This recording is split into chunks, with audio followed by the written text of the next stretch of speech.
This video is sponsored by small case. Hello everyone, कैसे हैं आप सब लोग। मैं हूं सीए पिंकेश ठकरानी। मनी मक में आपका स्वागत है। तो दोस्तों, आज हम लोग बात करने वाले हैं इंडिया के चेंजिंग बिजनेस सिनेरियो की। और इस चेंजिंग बिजनेस सिनेरियो के अंदर में हर चीज़ जो कि अनऑर्गेनाइज थी, ऑर्गेनाइज होती चली जा रही है। और इसका सबसे बड़ा इम्पैक्ट पड़ने वाला है रिटेल सेगमेंट के अंदर में, जो कि इंडिया की जीडीपी का 10% है। तो बेसिकली अगर आप इस तरह के स्टॉक्स के अंदर में लॉन्ग टर्म तक पैसे लगाते हैं तो आपकी वेल्थ क्रिएट होने की अपॉर्चुनिटीज़ या फिर पोटेंशियल जो है काफ़ी बढ़ जाता है। तो आज इन दो रिटेल स्टॉक्स के बारे में मैं बात करने वाला हूं, जो कि काफ़ी ज़्यादा रिटेल के अंदर में जो है इन्वेस्ट कर रहे हैं और अच्छा ग्रोथ भी दिखा रहे हैं, और आगे वाला समय इनके लिए काफ़ी अच्छा होगा। तो चलिए दोस्तों, स्टार्ट करते हैं इस वीडियो को। और मैं आपको बता दूं कि अभी तक आप लोगों ने चैनल सब्सक्राइब नहीं किया है तो चैनल को सब्सक्राइब कर लीजिए ना। सबसे पहला फैक्ट देख लेते हैं हम लोग कि ये सेक्टर कैसे ग्रो करने वाला है। यस, अगर आप यहाँ पे लेफ्ट साइड में चार्ट देखेंगे, वहाँ पे आपको कुछ बार्स नज़र आ रहे हैं और वहाँ पर अलग अलग सेगमेंट है, जैसे कि फूड है, लाइफस्टाइल है या फिर इलेक्ट्रॉनिक्स है। तो आप देखेंगे टोटल इसका CAGR ग्रोथ जो है 9% है, 9% है। और आप ये देख सकते हैं कि ये 2030 तक लगभग 1884 बिलियन डॉलर्स का मार्केट होगा। और ऑलरेडी इंडिया में जो रिटेल इंडस्ट्री है वो 4th रैंक पर है। और अगर हम लोग ऑनलाइन की बात करें तो ये 3rd हाईएस्ट है आफ्टर चाइना एंड US। तो आप देख सकते हैं कि इस ग्रोथ के बाद में भले ही हम लोग जो है चौथे से तीसरे रैंक पे नहीं है, भले ही हम लोग जो है तीसरे से दूसरे रैंक पर नहीं है, लेकिन जो ग्रोथ है उसका जो पोटेंशियल है वो बहुत ही ज़बरदस्त है। और इसका सबसे बड़ा हिस्सा किसको मिलेगा? सबसे बड़ा हिस्सा जो है बड़ी मछलियों को मिलने वाला है, बड़े कॉर्पोरेट्स को मिलने वाला है, जो इस सेक्टर के अंदर में एक्सटेंसिवली इन्वेस्ट कर रहे हैं। तो बेसिकली आप देखेंगे कि हर एक डेवलपिंग नेशन का जो ट्रेंड होता है, जो मैंने आपसे पहले भी कहा, दैट इज़ फॉर्मलाइजेशन, यानी कि हर चीज़ अनऑर्गेनाइज से ऑर्गेनाइज होती चली जाएगी। और जो हमारा रिटेल सेगमेंट है वो ऑलरेडी जीडीपी का 10% है। और आप ये देखेंगे कि रुपीज़ टर्म्स के अंदर में अभी फ़िलहाल में ही बात करें 2024 तक, तो ये लगभग 96 ट्रिलियन रुपीज़ का रिटेल मार्केट होने वाला है। और फर्दर जो हमारी इंडिया की ग्रोइंग जीडीपी पर कैपिटल है, पर पर्सन की जो जीडीपी पर कैपिटा है वो बढ़ती जाएगी। तो ऐसे केस के अंदर में ये सेक्टर में बूम आना तो बहुत ही पॉसिबल है। पॉसिबल क्या मैं कहूँ कि ये होना ही है और इंडिया आगे ग्रो करना ही है। जितनी भी रिपोर्ट्स आ रही है मार्केट के अंदर में, अगले 10 साल इंडिया के है। और आप सोचिए कि इंडिया के ऐसे सेगमेंट के अंदर में आप पैसे डाल रहे हैं जो अभी जीडीपी का 10% है, जिसमें 9-10% की ग्रोथ आने वाली है। तो डेफिनेटली ऐसे स्टॉक्स को जो है काफ़ी अच्छा मार्केट अप्रिशिएट करेगा। और वो उनके अभी के प्रेजेंट मार्केट प्राइस के अंदर में पी मल्टीपल्स जो उनको मिल रहे हैं, उसके हिसाब से भी ये चीज़ें क्लियर होती नज़र आ रही है। तो चलिए दोस्तों, देख लेते हैं कि रिटेल स्टॉक्स को मैंने जो चुना है वो कौन से 4 बेसिस है जिसके बेसिस पर मैंने इन्हें चुना है। नंबर 1 बेसिस, ये लार्ज कैप कंपनीज होनी चाहिए। देखिए, छोटी कंपनीज ग्रो करेगी, बहुत अच्छे रफ्तार से ग्रो करेगी, लेकिन जब हेडवाइंस आते हैं तब बहुत प्रॉब्लम्स आ जाती है। इनके डेट स्ट्रक्चर्स में प्रॉब्लम आ जाता है, इनके मैनेजमेंट में प्रॉब्लम आ जाता है। बड़ी कंपनी के पास में पैसा रेस करने का पोटेंशियल होता है। बड़ी कंपनी के पास में अगर रीजनेबल डेट है, मार्केट कैपिटलाइजेशन अच्छा है, तो ऐसे केस के अंदर में हम उस स्टॉक को लॉन्ग टर्म के लिए अपने पोर्टफोलियो में रख सकते हैं। एंड उसने अभी तक क्या अपनी कैपेबिलिटीज़ को डिमॉन्स्ट्रेट किया है, ऐसी 2 कंपनियां, 2 स्टॉक्स मैं आपके सामने लेकर आया हूं जिसने वाकई में पिछले कुछ सालों के अंदर में अपनी कैपेबिलिटीज़ को डिमॉन्स्ट्रेट ही नहीं किया है, बल्कि एक्सपांड करके प्रॉफिट भी अर्न किया है। और डिसेंट जो है मार्केट में ये पहुंच गए हैं, लोगों को इसके बारे में पता चल गया है, छोटे छोटे मार्केट्स को ये लोग टैप कर रहे हैं एंड दे आर ग्रोइंग। तो गाइस, अब थोड़ा स्मॉल केस की बात कर लेते हैं। और बेसिकली ये काफ़ी अच्छा इन्वेस्टमेंट ऑप्शन बनता चला जा रहा है for investors, because mutual funds के तरह इसके अंदर में कोई एक्सपेंस रेशो नहीं होता है। तो आपको मैं एक बहुत ही अच्छा स्मॉल केस मैंने जो है ढूंढ के निकाला है, जो आपको जो है ज़रूर देखना चाहिए, that is high quality right price.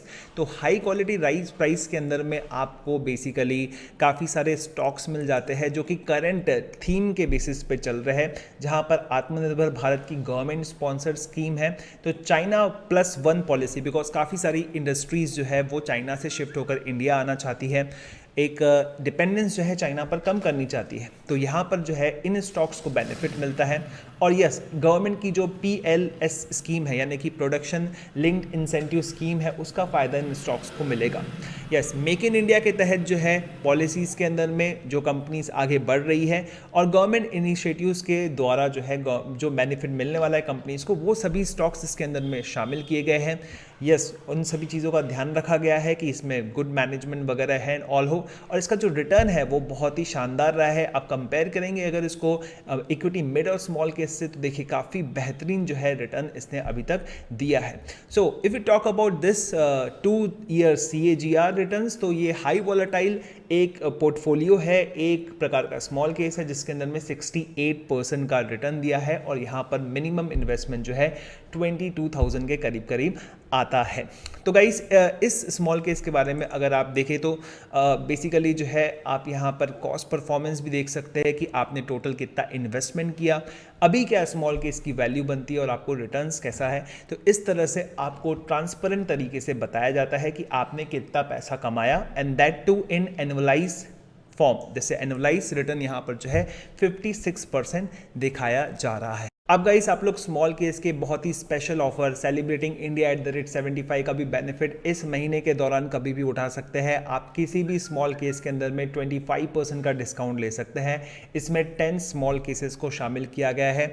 आप देख सकते हैं, लिस्ट आपकी स्क्रीन पर है। ओमनी भारत डिफेंस या फिर China +1 strategy, right in India या टॉप 100 स्टॉक्स या फिर डिजिटल इंक्लूजन, या फिर हमने जो चुना था वो भी इसके अंदर में शामिल है, यानी कि right high quality right price. और आप इसके अंदर में देख सकते हैं, सब्सक्राइब बटन पे जाइए और सिंपली आपको क्या करना है, आपको अप्लाई हियर के अंदर में कोड डाल देना है, and that is free25। Description में आपको सभी तरह की लिंक्स मिल जाएगी, डिस्काउंट अप्लाई हो जाएगा और आप सब्सक्राइब कर लेंगे।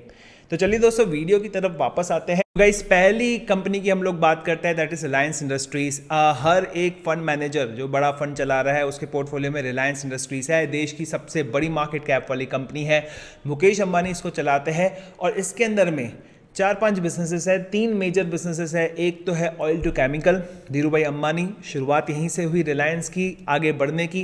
वैसे शुरुआत तो इनकी कपड़ा व्यापार से हुई थी या फिर यान वगैरह से हुई थी, मसालों से हुई थी, लेकिन देखिए मेजरली जो है उनको जो एक पंप मिला वो मिला यहाँ से, that is oil to chemical. Next जो जियो ने क्रांति ला दी है, इसके अंदर में कैपेबिलिटीज देखे एग्जीक्यूशन की तो बहुत ही ट्रिमेंडस यहाँ पे शो की गई रिलायंस द्वारा। एंड जो थर्ड बिजनेस है जो कि एक प्रकार से अंडर वैल्यूड है, इसको जो है मापने का, इसको जो है किसी भी तरह से वैल्यू करने का पर्सपेक्टिव जो है हमारे पास में बहुत लिमिटेड है, इसीलिए हम लोग बात करेंगे रिटेल बिजनेस की यहाँ पर, बिकॉज आज हमारा जो टॉपिक है ना वीडियो का वो भी इसी के ऊपर में है। तो देखिए, वैल्यूएशन के पर्सपेक्टिव से देखें तो 2024 की बात कर लेते हैं, उनके 10 PE देते हैं। तो ऑयल टू केमिकल बिजनेस का जो है, क्योंकि ये डॉलर बेस्ड बिजनेस है, तो यहाँ पर 700 रुपीज़ का वैल्यूएशन हम दे सकते हैं। टेलीकॉम के अंदर में भी 25 PE के बेसिस पे 700 का वैल्यूएशन दे सकते हैं, और अभी रिलायंस का जो प्राइस है वो 2650 रुपये चल रहा है। तो आप समझिए 2650 में से 700 1400 रुपीज़ आप माइनस कर लीजिए तो बचता कितना है, तो लगभग जो है 1250 बचता है। ये वैल्यूएशन बनता है रिटेल बिजनेस का। अब यहाँ पे काफ़ी ज़्यादा कन्फ्यूजन है रिटेल बिजनेस को वैल्यू करने का, बिकॉज देखिए आपके पास में जो है वैल्यू करने के लिए क्राइटेरिया होनी चाहिए। अगर हम लोग बात करते हैं इसके नियरेस्ट कॉम्पिटिटर की, तो वहाँ पर बहुत ही ज़बरदस्त तरीके से आप देखेंगे कि वैल्यू दिया जा रहा है। यस, मैं अपने सेकंड वाले स्टॉक की बात करूँगा, तो यहाँ पर ये मैंने कॉलम जो है ब्लैंक रखा है। मेरे हिसाब से इसका काफ़ी ज़्यादा वैल्यू होना चाहिए, और रिलायंस जो अभी 2650 पर ट्रेड कर रहा है, यहाँ पर रिटेल बिजनेस को काफ़ी अच्छा वैल्यू मिलना चाहिए विज अविज जो अभी मिल रहा है। तो अभी भी ये रिलायंस इंडस्ट्रीज़ का जो टोटल स्टॉक है वो अंडर वैल्यूड दिखता है, और 2650 एक बहुत ही अच्छा एंट्री पॉइंट हो सकता है। करेक्शन मिलता है तो इसमें आपको जरूर एंटर करना चाहिए। अब बेसिकली रिलायंस रिटेल करता क्या है, तो वो डायरेक्ट कस्टमर टारगेट तो करता ही है, साथ ही उसकी एक यूनिक स्ट्रैटेजी है जिसके अंदर में वो डिस्ट्रीब्यूशन ऑफ प्रोडक्ट्स भी करता है। नाउ ये एक एडेड चीज़ हो जाती है रिलायंस रिटेल के अंदर में। अब जो रिलायंस टोटल मुकेश अंबानी की बात करें तो इनके पास में पैसा है, एग्जीक्यूशन ज़बरदस्त है। जियो में हमने देखा था किस तरह से उन्होंने डिस्ट्रप्शन किया था, और हमेशा इन्वेस्टर्स कंफ्यूज रहते हैं कि ये लोग बातें तो बड़ी कर रहे, कर पाएंगे कि नहीं कर पाएंगे, और हो भी जाता है जो इन्होंने बोला रहता है। तो बेसिकली ये रिलायंस की एक स्ट्रैटेजी है रिटेल सेगमेंट के अंदर में मार्केट को टैप करने के लिए, और बड़ा प्लेयर होने का एडवांटेज उसको लॉन्ग टर्म में ज़रूर मिलेगा। तो यहाँ पर मैं ये तो नहीं कह सकता कि रिलायंस रिटेल जो है उसको कितना ज़्यादा वैल्यूएशन जो है देना चाहिए, पर मैं ये कहता हूँ कि अगर प्रेजेंटली जो वैल्यूएशन दूसरी कंपनीज को मिल रहा है उस लेवल का वैल्यूएशन इसको मिलता है, तो यहाँ पर रिलायंस इंडस्ट्रीज ओवरऑल ऐसा शेयर काफ़ी ज़्यादा अंडर वैल्यूड दिखता है। और जब ये कंपनियां अलग हो जाएगी तो रिलायंस रिटेल एक बहुत ही अच्छे शेयर प्राइस के साथ में लिस्ट होगा। तो चलिए दोस्तों, नेक्स्ट बात करते हैं। जो नेक्स्ट स्टॉक है, जो मेरा फेवरेट स्टॉक है, that is D mart, Avenue supermart. Yes, ये राधा कृष्ण दमानी जो कि एक बहुत बड़े इन्वेस्टर्स थे, अभी बिलियनर बन चुके हैं, लगभग $22 बिलियन, राइट। तो ये अपने स्टोर काउंट्स को जो है 5 गुना बढ़ाने वाले हैं, और already 4th largest convenient stores जो है इनके पास में है। तो इन्होंने जो है वो रैम्पट ग्रोथ की है, वो तो आपको पता है, आपके शहरों तक ये पहुंच चुका है। और आप देखेंगे, देखिए इसने जो है मार्च से लेकर अभी तक जो है 50 स्टोर खुले हैं, 135 स्टोर और खुलने वाले हैं। और कंपनी की जो इनकम है वो भी देखिए बिकॉज ऑफ द पैंडेमिक थोड़ा कम हो गया था, लेकिन अभी जो ग्रोथ है 6-fold ग्रोथ रही है इसके अंदर में, दैट सुपर। और अभी तो इन्होंने पिज्ज़ा बेचना भी शुरू कर दिया है। तो बेसिकली ये कंपनी भी आगे चल के काफ़ी अच्छा काम कर सकती है, मतलब करेगी ही, ऐसा लग रहा है। जो भी जिस तरह के भी हेडलाइंस वगैरह थे उससे कंपनी निकल गई है। डेट नहीं है इस कंपनी के अंदर में। और देखिए आज जब मैं वीडियो बना रहा था तब इसका प्राइस जो है 4445 था, ठीक है, और ये बढ़ के जो है 4472 तक पहुंच गया था। और यहाँ पे एक बहुत ही इंपॉर्टेंट रेसिस्टेंस लेवल जो है तोड़ सकता है ये स्टॉक 4500 रुपये के ऊपर। एंड उसके बाद में नया जो है एक सिनेरियो आपके सामने दिख सकता है, जो कि इसके प्रीवियस हाइस को जो है छूना है, देन उसके बाद में और आगे बढ़ना। अब बात करते हैं कि जो मैं रिलायंस रिटेल के बारे में बोल रहा था कि उसको कितना वैल्यूएशन मिलना चाहिए। तो गाइस, यहाँ पर जो एवेन्यू सुपरमार्ट को जो है वैल्यूएशन मिला हुआ है वो मिला हुआ है 142 PE का, 142 PE का। तो आप समझ सकते हैं 142 PE का इसको वैल्यूएशन मिल रहा है, जो अपने ऑल टाइम हाई पर भी नहीं है। तो आप समझ लीजिए कि वेज रिलायंस रिटेल को कितना जो है वैल्यूएशन मिलेगा। दोनों कंपनियां मेरे हिसाब से फ्यूचर की कंपनी से बहुत ही शानदार ग्रोथ कर रही है। इंडिया के जीडीपी में एक अच्छा कंट्रीब्यूशन है रिटेल सेगमेंट का, और आगे चल के यूएस जैसे मॉडल पे हम लोग बात करें, वॉलमार्ट की बात करें, टारगेट कंपनी की बात करें, तो ऐसे के इसके अंदर में ये 2 कंपनीज मुझे दिखती है वो मॉडल को यहाँ रिप्लिका करेगा, और हमारे देश के अंदर में 2030 तक एक बहुत बड़े रिटेल चेन स्टोर और रिटेल बिजनेस हाउस के तौर पे इसे देखा जाएगा। आई होप आपको ये वीडियो पसंद आया हो, 2 रिकमेंडेशंस आपको पसंद आया हो। अगर आपको दोनों स्टॉक्स पसंद आया हो तो अपना कमेंट नीचे जरूर दीजिएगा, वीडियो को लाइक कीजिएगा। हम मिलेंगे इसी तरह के एक और वीडियो के अंदर में, तब तक के लिए थैंक यू सो मच।